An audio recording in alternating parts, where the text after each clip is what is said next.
merupakan sosok ulama karismatik sekaligus paku tanah Jawa Barat pada masanya.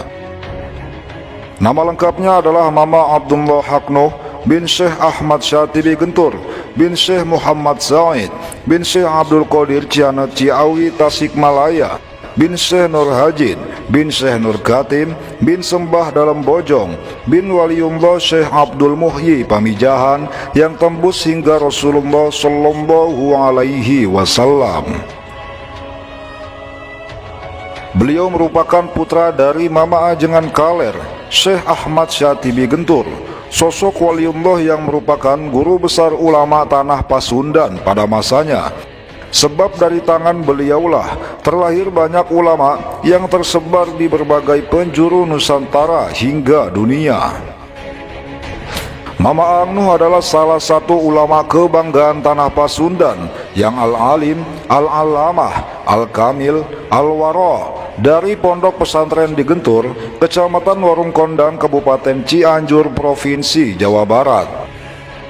Siapa yang tak kenal akan sosok Angnuh yang begitu terkenal dengan ketinggian akan ilmu agamanya?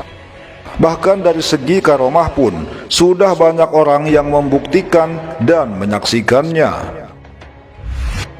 Beliau berguru ke beberapa ulama ternama, diantaranya yaitu ayahnya sendiri Mama Ajengan Kaler, Syekh Ahmad Syatibi, Mama Ajengan Kidul, Syekh Muhammad Qurtubi, Mama Cijerah, Syekh Muhammad Syafi'i, dan beberapa ulama ternama lainnya.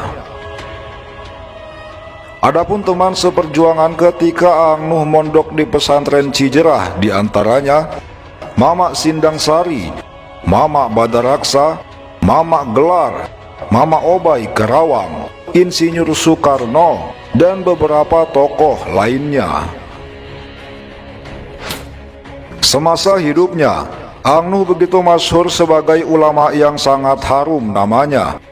Bahkan setelah kewafatannya pun, banyak dari kalangan masyarakat, pejabat, hingga ulama yang silih berganti menziarahi makamnya.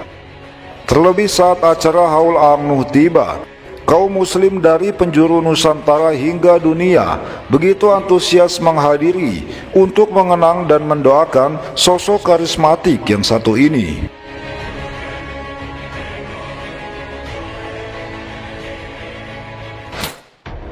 Selain menjadi kebanggaan tanah Jawa Barat, Angnuh juga menjadi kebanggaan tersendiri bagi bangsa Indonesia.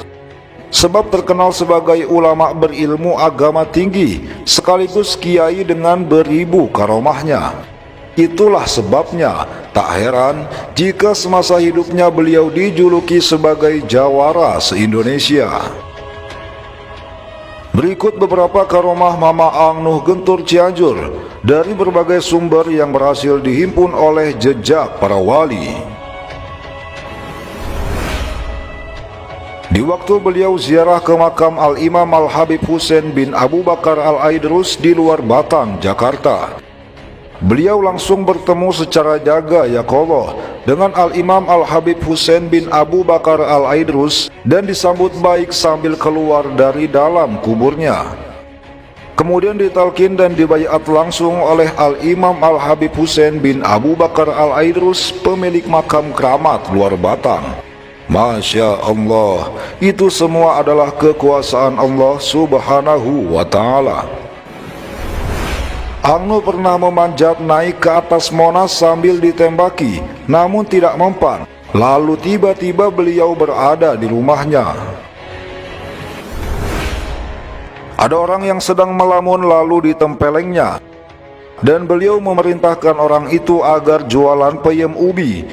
Kemudian orang tersebut mendadak kaya raya, menaburkan daun pisang kering ke kolam.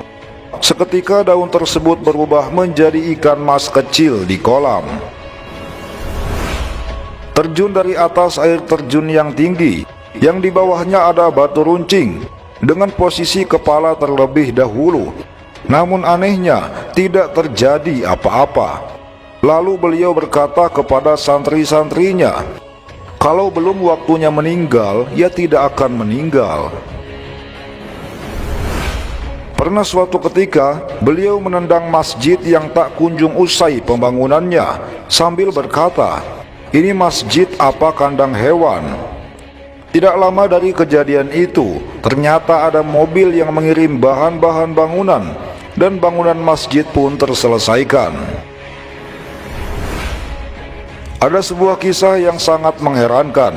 Sewaktu Ang Nuh pergi haji bersama beberapa muridnya, tiba-tiba ada dua orang pria yang menghampiri dan mencium tangan beliau. Bingunglah murid-muridnya, sebab kedua pria itu asing bagi mereka dan baru pertama kali melihatnya. Lalu salah seorang murid mengejar kedua pria itu dan bertanya dengan bahasa Arab, "Mengapa Anda berdua tiba-tiba mencium tangan guru saya?" Lalu kedua pria itu menjawab, "Tadi kami didatangi seseorang dan orang itu menunjuk kepada guru Anda. Lalu ia berkata, 'Ciumlah tangan beliau, karena beliau termasuk tentara Imam Mahdi di akhir zaman.'" Masya Allah.